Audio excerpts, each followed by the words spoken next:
रीवा में कांग्रेस ने पहलगाम आतंकी हमले को लेकर केंद्र सरकार पर तीखा हमला बोला है। कांग्रेस ने आरोप लगाया है कि सरकार इस घटना को केवल एक इवेंट की तरह पेश कर रही है और देश की सुरक्षा को लेकर गंभीर नहीं है। रीवा के राजनिवास में आयोजित एक प्रेस कॉन्फ्रेंस में सीडब्ल्यूसी सदस्य और पूर्व मंत्री कमलेश्वर पटेल ने केंद्र सरकार पर जमकर निशाना साधा है।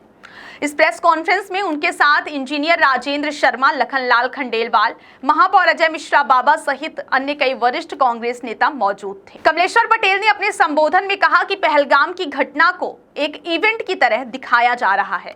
उन्होंने प्रधानमंत्री नरेंद्र मोदी पर कटाक्ष करते हुए कहा कि दो बार बैठक हुई लेकिन मोदी जी वहां नहीं गए, इसके बजाय बिहार चुनाव में प्रचार करने चले गए।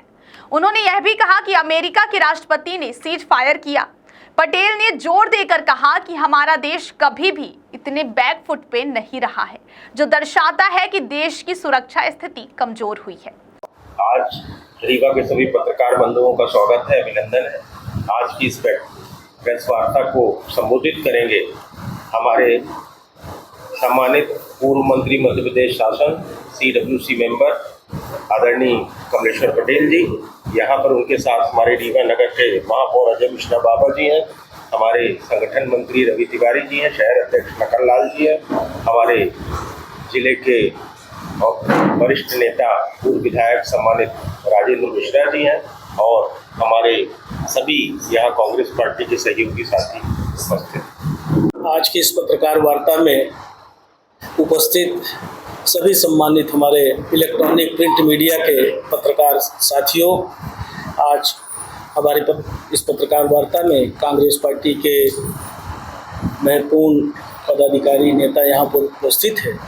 जिला कांग्रेस कमेटी के अध्यक्ष आदरणीय राजेंद्र शर्मा जी, शहर कांग्रेस कमेटी के अध्यक्ष आदरणीय खंडेलवाल जी, रीवा शहर के महापौर आदरणीय बाबा मिश्रा जी, आदरणीय बहुत ही वरिष्ठ नेता श्री राजेंद्र मिश्रा जी, आदरणीय बबीता साकेत जी, आदरणीय विनोद शर्मा जी जो प्रदेश के प्रवक्ता। विषय पे आप सबसे संवाद करने के लिए आपके माध्यम से देश और प्रदेश में जो घटनाक्रम पहलगाम में जो हमारे निर्दोष टूरिस्ट जो थे वहाँ पे जो कश्मीर गए हुए थे और उनके साथ जिस तरह से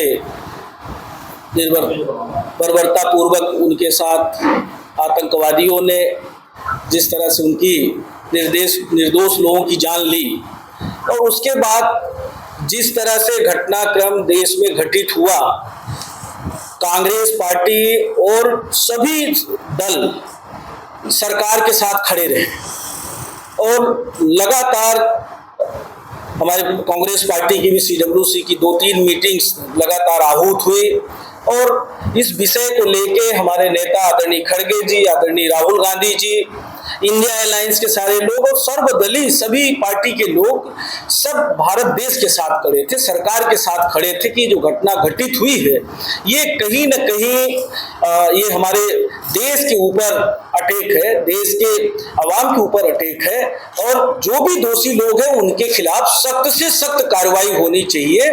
और जिस तरह से कार्रवाई हुई, जिस तरह से घटनाक्रम घटित हुआ, इससे ये समझ में आता है कि ऐसी घटनाओं को भी भारतीय जनता पार्टी की सरकार राजनीतिक इवेंट बनाने का काम किया। आपने देखा होगा जब ये घटना घटित हुई सोशल मीडिया पे उनके उसी दिन किस तरह से वायरल किया जाता है इसको, फौज की जो एक आर्मी के अधिकारी की जो वाइफ है वो बैठी हुई है लाश के पास और किस तरह से उसको जाति और धर्म से जोड़ के कि किस तरह से उसको प्रचारित किया जाता है, फिर वो बैकफुट पे आते हैं। दूसरा आपने घटनाक्रम देखा, सर्वदलीय बैठक में देश के प्रधानमंत्री नहीं जाते, जबकि नेता विपक्ष लोकसभा राहुल गांधी जी, नेता विपक्ष राज्यसभा आदरणीय खड़गे जी और सभी दल के प्रतिनिधि पूरी जो एक जिम्मेदारी होती है देश के प्रति सबने निर्वहन करते हुए सर्वदलीय बैठक में सरकार के द्वारा जो आहूत की गई थी उसमें गए, पर देश के प्रधानमंत्री सर्वदलीय बैठक में नहीं गए।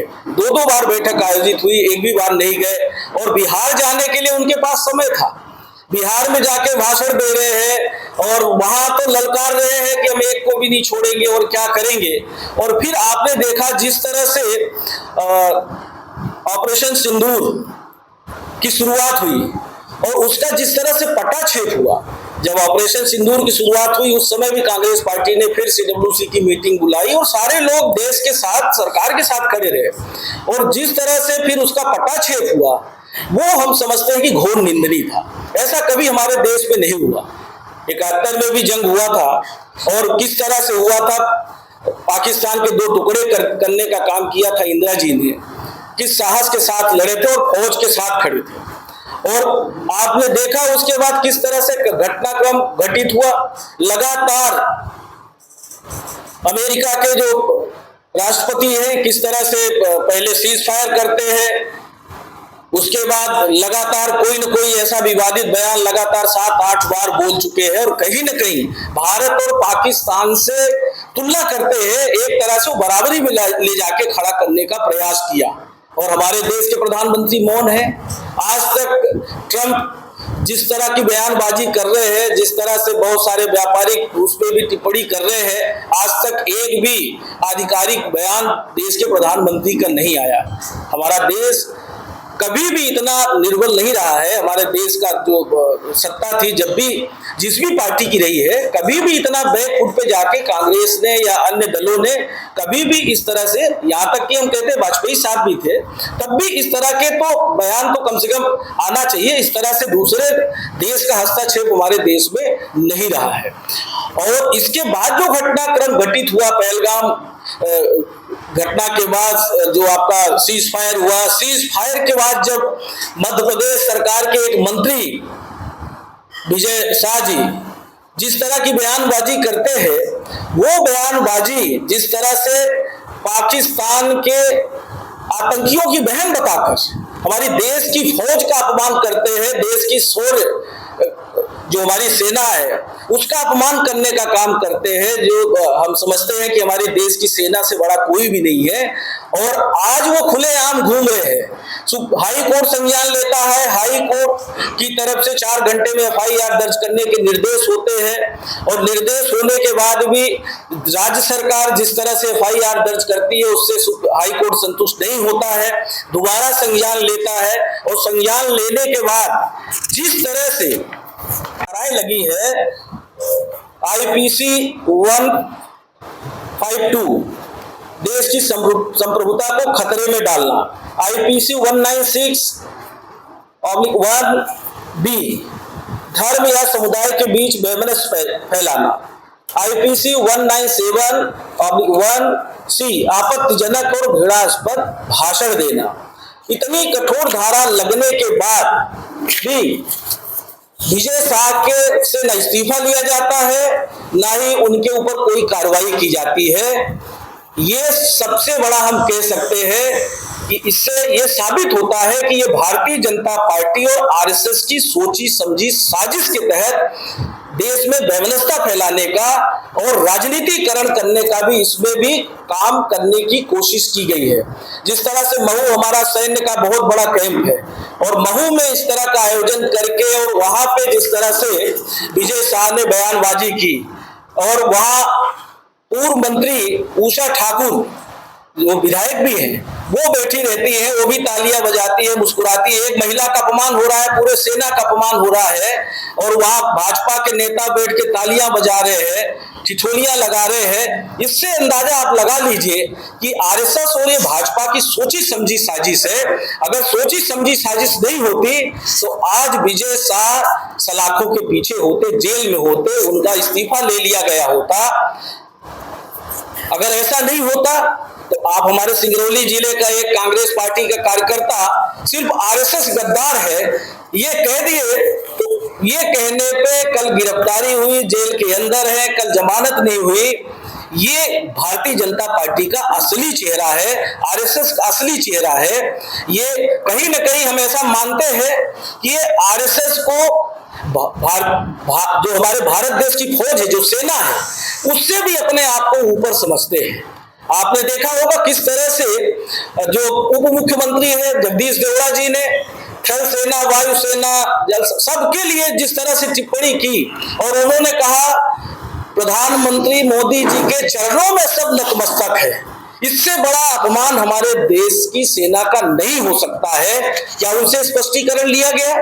देश के जो विदेश मंत्री हैं उन्होंने स्टेटमेंट दिया कि हम पाकिस्तान से हमने संवाद किया था, उनको सूचना दे दी थी कि हम जो वहां के सैन्य ठिकाने हैं उन पे हम कुछ कार्रवाई नहीं करने जा रहे हैं, हम सिर्फ आतंकवादी ठिकानों को नष्ट करने जा रहे हैं। हमारे देश की फौज को कहीं न कहीं आपने पहले से आगाह करके सूचना दे के खतरे में डालने की कोशिश की। बहुत सारे हमारे जो 22 के आसपास अभी भी हमारे जो सैन्य अधिकारी थे वो इसमें शहीद हुए हैं, बहुत सारे सिविलियंस शहीद हुए हैं। अभी आदरणीय राहुल गांधी जी कल पूछ जाके वहां पे लोगों से मिले, संवाद किए।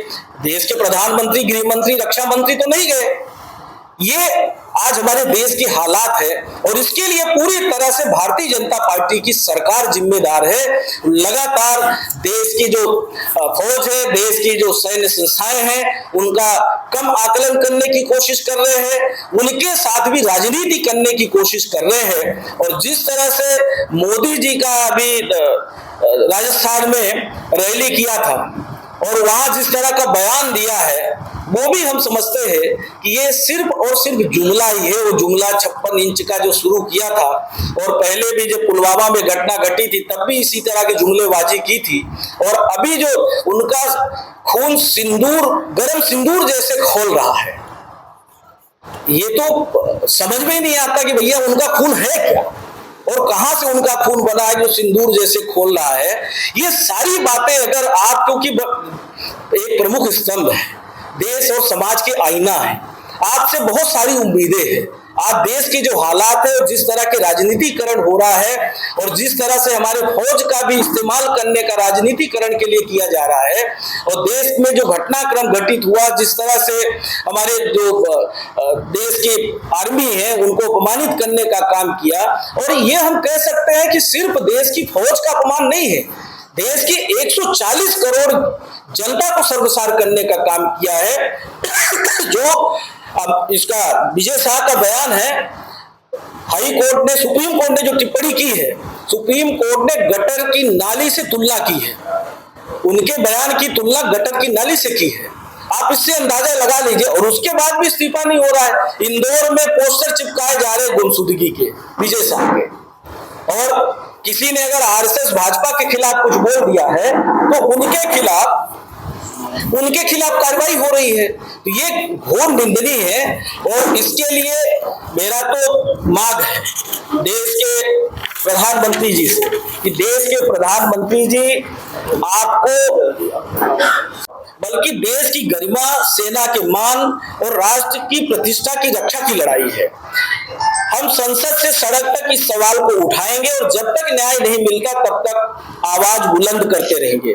जिन लोगों ने वर्षों तक अपने कार्यालयों में तिरंगा तक नहीं फहराया, जिन लोगों ने आजादी की लड़ाई में माफीनामे लिखे, वो क्या जाने कि सरहद पर जान देना क्या होता है। ये भाजपा और आरएसएस के लोग हैं जिन्होंने हमारे देश के साथ इस तरह का बर्ताव पहले किया है। अंग्रेजों के साथ मिल गए थे और राष्ट्रीय ध्वज फहराना अभी थोड़े दिन से शुरू किया है। नहीं, आरएसएस का जो मुख्यालय था वहां राष्ट्रीय ध्वज नहीं फहराया जाता था और हमारे जवान देश की रक्षा के लिए गोली खाते हैं और फिर भाजपा के नेताओं की गालियां भी खा रहे हैं। आज इससे बड़ा अपमान कुछ भी नहीं हो सकता। ये जो शर्मनाक घटनाएं हमारे देश में घटित हुई है, इसके लिए देश की जनता से, देश के प्रधानमंत्री, गृह मंत्री, रक्षा मंत्री को माफी मांगना चाहिए और विजय शाह को अविलंब मंत्रिमंडल से बर्खास्त किया जाना चाहिए। दूसरा, उप मुख्यमंत्री देवड़ा व विदेश मंत्री जयशंकर से स्पष्टीकरण लिया जाए और उन्हें सार्वजनिक क्षमा भी उनको भी मांगनी चाहिए। और तो कहते हैं इनको निष्कासित कर देना चाहिए अगर भाजपा के कहने पे नहीं किया है या भारतीय जनता पार्टी आरएसएस का प्रायोजित एजेंडा नहीं है तो इनको भी क्यों बख्शना चाहिए। प्रधानमंत्री स्वयं देश को यह भरोसा दिलाए कि भारत की सेना का सम्मान किसी दलगत राजनीति से ऊपर है। ये प्रधानमंत्री को विश्वास दिलाना चाहिए। आज इस तरह का वातावरण बन गया है कि लोग ऐसा महसूस कर रहे हैं कि देश की जो सेना है उसको भी भारतीय जनता पार्टी अपने दलगत राजनीति के जैसे यूज कर रही है, उपयोग कर रही है। इस पूरे मामले की स्वतंत्र जांच सुप्रीम कोर्ट की निगरानी में कराई जाए और हमारे तो मांग है कि देश के रक्षा मंत्री, देश के गृह मंत्री जिस तरह से सुरक्षा चूक हुई है पहलगाम में, जहां 3 टियर सिक्योरिटी सिस्टम था, वहां आतंकवादी पहुंचे कैसे, और आज तक उन आतंकवादियों का पता नहीं है कि वो हैं कहां, उनके वो आज तक नहीं पकड़े गए हैं, कहां चले गए। तो कहीं ना कहीं ये बहुत बड़ी सुरक्षा की चूक है। इसके लिए देश की जनता से इनको माफी भी मांगना चाहिए और प्रधानमंत्री में अगर थोड़ी भी नैतिकता है तो देश के गृह मंत्री और रक्षा मंत्री से तत्काल और विदेश मंत्री से इस्तीफा ले लेना चाहिए, क्योंकि जिस तरह से हमारी विदेश नीति इस पूरे प्रकरण में फेल हुई है, हमारे पड़ोसी राज्य देश भी हमारे साथ नहीं रहे हैं, चाहे भूटान हो, चाहे नेपाल हो, चाहे बांग्लादेश हो, कोई भी हमारे साथ नहीं रहा है। और इसके लिए यहाँ तक कि रूस हमेशा देश के हमारे साथ रहता था, रूस भी इस बार हमारे साथ नहीं रहा, कोई भी देश हमारे साथ खड़ा नहीं रहा। ये हमारे जो विदेश नीति है वो भी असफल रही, जो हमारी सुरक्षा है वो भी पूरी तरह से असफल रही। तो इसके लिए किसी न किसी को जिम्मेदारी लेना चाहिए। इतने सारे लोगों की जानें चली गई और आज भी इस पे राजनीति हो रही है, बड़े बड़े बयान दिए जा रहे हैं और तिरंगा यात्रा तो निकाल रहे हैं, पर ये तिरंगा यात्रा का राजनीतिकरण करने का काम कर रहे हैं। तिरंगा का सम्मान हम सबको ही करते हैं, इन्होंने तो किया नहीं, आज दिखावे के लिए कर रहे हैं। तो इसलिए ये आज देश में जो परिस्थिति बनी है, आप सबके माध्यम से आज के इस पत्रकार वार्ता में आप सबके माध्यम से जो हमारे पार्टी की जो गाइडलाइन है, जो हमारी पार्टी जिस मुद्दे को लेके तय किया है कि ये लड़ाई जब तक न्याय नहीं मिलेगा तब तक हम सड़क पे भी, संसद में भी, हर जगह ये लड़ाई को लड़ेंगे। और 31 तारीख को जबलपुर में जय हिंद रैली हो रही है, जिसमें हमारे जो देश के वीर जवान शहीद हुए हैं उनको श्रद्धांजलि भी दी जाएगी। जय हिंद रैली को आदरणीय प्रियंका गांधी जी और कांग्रेस पार्टी के वरिष्ठ नेता देश और प्रदेश के संबोधित करेंगे। वो सुबह 11 बजे ये रैली है, तो ये भी आपके माध्यम से जय हिंद रैली जो पूरे देश में हर स्टेट में एक एक बड़ी बड़ी जगह स्टेट लेवल की रैली आयोजित की गई है। जिस तरह से ये लोग जय हिंद जो तिरंगा यात्रा निकाल रहे हैं, तिरंगा का सम्मान नहीं करते, देश का सम्मान नहीं करते, देश की फौज का सम्मान नहीं करते, सर्वधर्म समभाव की जो हमारी सेकुलर जो हमारी देश की इतिहास है उसका सेकुलरिज्म का सम्मान नहीं करते। जिस तरह का सोफिया कुरैशी को लेके बयान दिया है विजय शाह ने, कहीं ना कहीं ये पूरे सेकुलरिज्म पे हमला है। तो ये जो बातें हैं, ये सारी बातें आप सबके माध्यम से जनता के बीच में जानी चाहिए, क्योंकि आप सब भी बचे नहीं हैं। और अगर बोलेंगे नहीं ऐसे महत्वपूर्ण विषय में भी अगर हम राजनीति करेंगे तो कहीं ना कहीं हम समझ सकते हैं कि हमारा एक स्ट्रक्चर है, जो संविधान है, जो हमारा ढांचा है, वो कहीं ना कहीं कमजोर होगा। इसलिए आप सभी साथियों का एक तो अभिनंदन करते हैं कि आप सब उपस्थित हुए आज की इस पत्रकार वार्ता में। और हमारे अभय मिश्रा जी, कविता पांडे